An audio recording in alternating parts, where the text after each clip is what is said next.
Thank you for coming along to listen to the band and the music and for sticking around to listen to me rave on about this. As Louis said, live electronics and acoustic improvisation in the jazz trio, an exploration of interactivity in composition, performance and recording. And the title is something that I did spend a fairly large amount of time, it seemed for me, thinking about how this was going to play out, and it really became about the compositions. And so in this project, my compositions are the central element that ties together all the other parts. So they're being explored through performances and recordings, and the improvisation that is part of these compositions is critical, but it's essentially a project based around new work. So what is this about? It is an artistic practices research project, and it involves, as you heard, this relationship between acoustic and electronic improvisation. I became really interested in how we could extend the possibilities of what we were doing in an acoustic trio.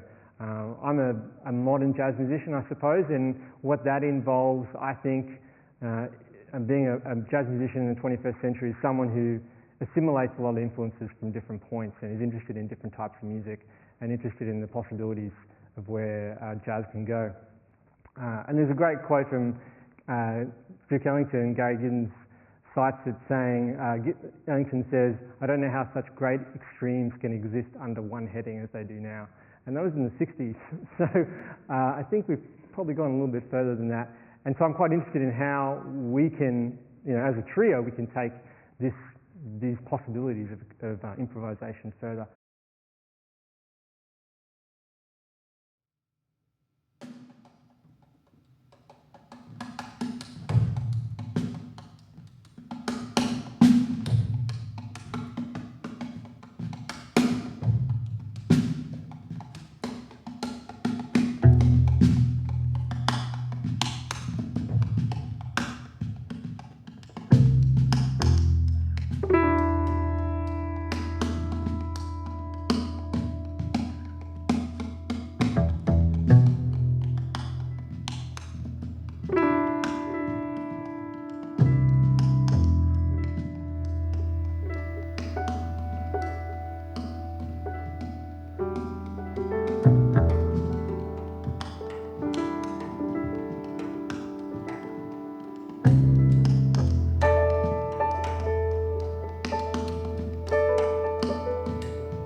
And why? I suppose it's going to give me new ways of writing, recording and performing. This format is a format that I've worked with in my professional career pretty extensively, and we've done a lot of recording, a lot of performances, and written and performed a lot of music that blends improvisation and composition in different situations. So for me and for my collaborators, it's going to be a chance to really take our practice into a new direction. And it's definitely challenging for me as a composer, an improviser, a performer, but I hope challenging for these players as well, and also will bring a new level of kind of ability and performance style to what they do. That's the central research question: to explore and analyse the composition, notation and performance of improvised music that engages acoustic and live electronic improvisation in the jazz trio. Through creation and investigation of trio music with these elements, the project examines conditions beneficial to creating effective musical experiences. So firstly, I just want to pick up on what this live electronic improvisation is actually about, because for me it was something that I had to quite clearly define early on in when I began this project. So it's really about the live transformation and processing of acoustic sounds. It's not a tape-led or responsive electronic system where we're playing against a computer program. It's very much based on the musicians manipulating and transforming their acoustic sounds in real time. There's no pre-recorded samples or extra musical samples involved.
pick up on this Montreal-based composer and researcher Pierre Tremblay, and he notes that the real value of practice-based research is only accessible through the main outcome. The music must be relevant to the community and give you proposals, original questions, and innovative answers. I really like that idea of creating innovative answers, so innovating ways of kind of coming at these new situations that you've created for yourself through your music. The core outcomes of this, of course, new work, recordings and performances, a series of recordings with the two different trios and a series of performances. Heightened musical experiences for participants, because all of the musicians that are involved in this project, myself included, are thoroughly studied, practiced, experienced improvisers on their instrument in an acoustic sense. So extending this by adding these new interactive ways of playing their acoustic instrument and creating these live electronic sounds is a new experience for them. So what I am hoping a core outcome is this heightened musical experience for them. I refine my compositional language because I'm really going to need to change and adapt the way I write to integrate these live electronic sounds. I don't want the music to be written and then these kind of manipulations sat on top of it. They very much need to be a part of the fabric of the composition and the improvising structures. And extensions of improvisational technique. I'll pick up a little bit on this when I talk about my literature review, because the physicality of it is quite important. We're all engaging with things outside of our instrument, and so this is causing us to change and extend the way we improvise physically, which is quite important. So hopefully it gives us new skills as to how we can manipulate ourselves and our instrument. And lastly, the development of scores, because I want this to be reproducible by a number of groups. So I'll be working on systems to notate this in a way that's clear for the musicians, in a way that's repeatable.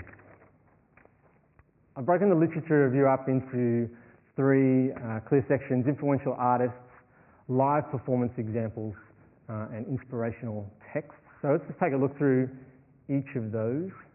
When I put this little thought bubble together of my influential artists, I did then sit back and go, oh, right, most of them are Northern Europeans, which is it's not an accident, definitely not. It points to probably the aesthetic considerations and also the stylistic considerations that are present in my music already, and probably the direction I want to take it. So there's a prevalence of that at this point, and there's also a prevalence of that sound and this type of playing in some of the music that's being made in that part of the world. That's not to say this is the end, obviously, of my artistic reference points. This is the starting point.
some of my inspirational texts, Derek Bailey's seminal work, Improvisation, Its Nature and Practice in Music, where he discusses improvisation in various forms of music and various styles.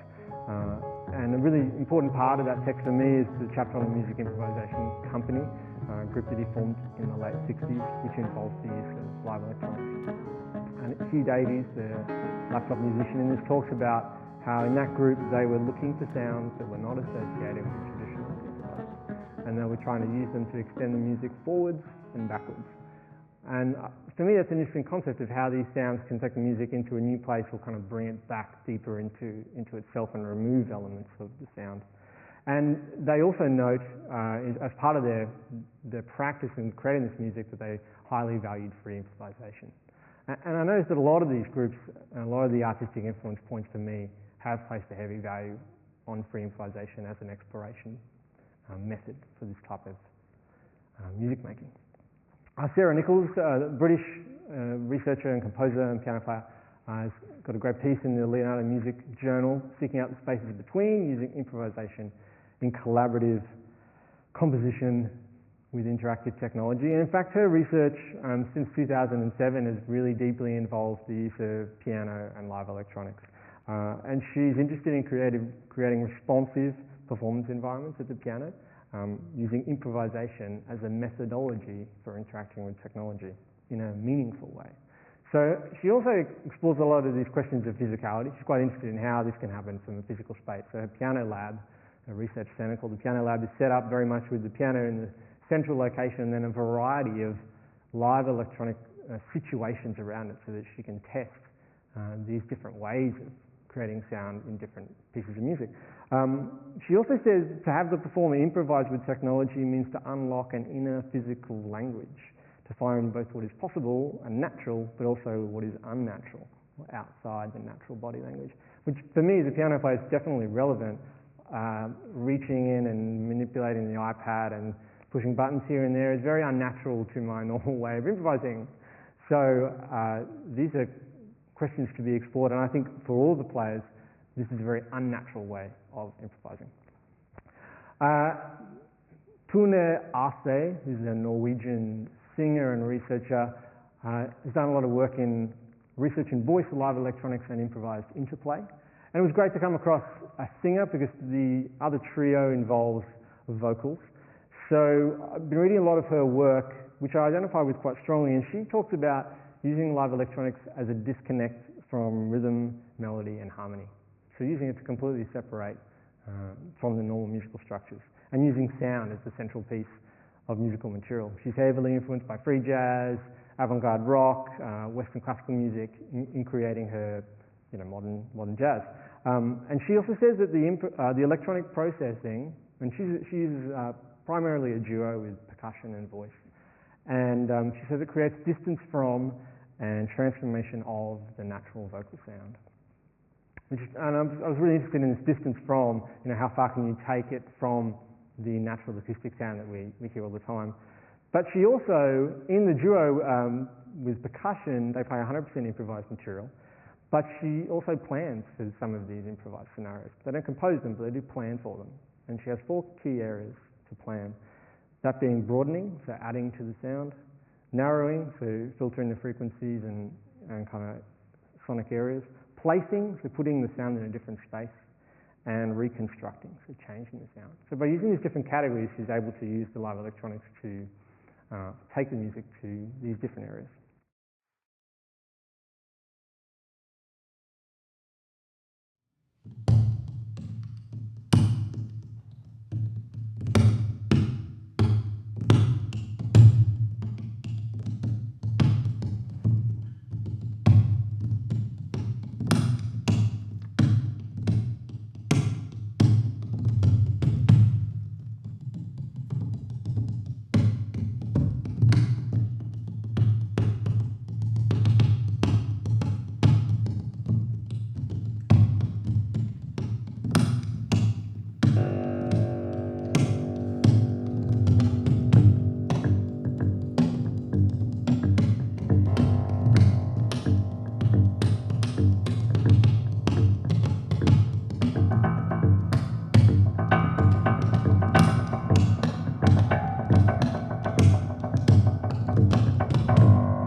I do have 3 sub-questions that are going to help me answer the main research question. Firstly, what software and physical controllers are effective for performers to enhance their acoustic improvisations? And I mean, a lot of that, where the kind of literature review and looking at these influential artists is really important to see what people are using and what their effect they're getting out of it. But also for us, testing different pieces of equipment. This is not the type of project where I'll be trying to find every piece of equipment and test it. It's very much about selecting some and seeing if they're effective in creating the type of musical experiences that we want, and if they are, we'll be using them. Secondly, what extended sound capabilities are effective for the jazz trio instrumentation of piano bass drums and piano voice and saxophone?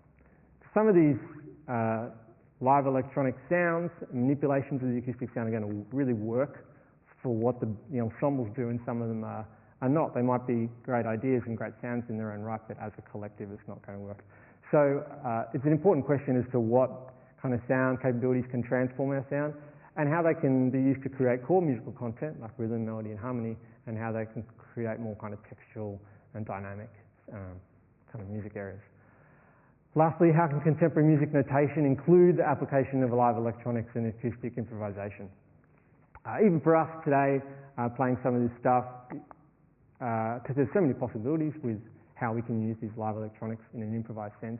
We're wanting to write some of these down so that we remember what we're using and where and when. And so I need to work out some type of system that is going to help this be reproducible by the same players or by a different group of players. It's important that these works are repeatable by different players. So how can I create a notation system that draws on elements of jazz notation, lead sheets? I don't really want to start creating huge scores for these type of musicians who are used to playing off a fairly brief lead sheet, but it still needs to be detailed enough, and it may include elements of pictorial and graphic scoring or directional scoring.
research methods, it's an artistic practices research project, as I said, and it's based on a flexible design approach, so that being the researcher is a participant, that being me, there's participant observation by musicians, and there's multiple qualitative data collection points, and this is over a period of time where I'll be interviewing people and watching videos of us playing and also conducting some structured observations. It's also autoethnographic, in which I'm a critical participant of this. And I also want to say that Darla Crispin's article, Artistic Scholarship and Music Research, was really useful for me because she talks about 3 clear stages of artistic practice as research. She says you can have artistic practice as input, and artistic practice as process, and artistic practice as output, which is exactly what I'm trying to do. I mean, it's starting with the input. This is the work as it stands. It's going to be a key part of the process as to how it's transformed, and then the key outcomes, the artistic work itself. So from that, I kind of worked out 4 stages for me: the investigation of live electronics, interviews and analysis of key artists and their work, creation of new work for the 2 trios and performance and recording of that, and then the reflective practice of these experiences. The interviews and analysis with key artists, these are the artists that are currently practicing acoustic and live electronic improvisation, and a lot of these interviews hopefully will be in person or via Skype and those types of things. Obviously I will be broad in terms of trying to access artists from outside of Australia, but also Australian practitioners. And these will be semi-structured, open-ended interviews covering concepts that include the weight of live electronics in their music, reasons for hardware and software selection, compositional, improvisational process, live versus studio. I'm really interested in how they would do this work live and what they would change in a studio environment. Would they be multi-tracking things, or would they be freed up to create different sounds because it's not live? And also their ensemble approach. How do they transfer this to the other musicians, and how do the other musicians interact? And the third stage, the creation of new work. What I tried to put together here was just the compositional methods down one side, and then how I would collect the data from this on the other side. So it's planning, sketching, workshopping, refining, notational systems, and test recording. That's the kind of all the pre-live stage. And the data collection would involve research journals, sketches of compositions and impro frameworks, photos and videos of setups, video recordings of the trio workshopping material, open-ended participant interviews with the musicians, scores, video recordings of test recordings and things like that. And then when we get to the live performance and the studio recordings, obviously a series of performances, the recordings of these live sessions and the studio sessions. The structure, it'll involve 2 sections. The first part will be the folio, which will include the scores of the works, the performances, recordings, and the notes on the process of these. Progress to date, well, as I said, both these bands are working groups, so that's quite fortunate and important, as I said, so that there is a kind of natural improvising and musical relationship existing with the musicians. And also developing technical skill for me in terms of using some of these programs so that I can assist the other musicians. A lot of listening to the key artists and reflecting on what they're doing and what sounds I think are working and that I could use in my music. It's very much an extension of the music that I write, and I still want it to be the direction that's important and kind of reflective of what I do. And I've got a conference presentation at the Rhythm Trainers Conference, Jazz Utopia in Birmingham in April. So as soon as I finish this today, I better get started.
Thanks very much.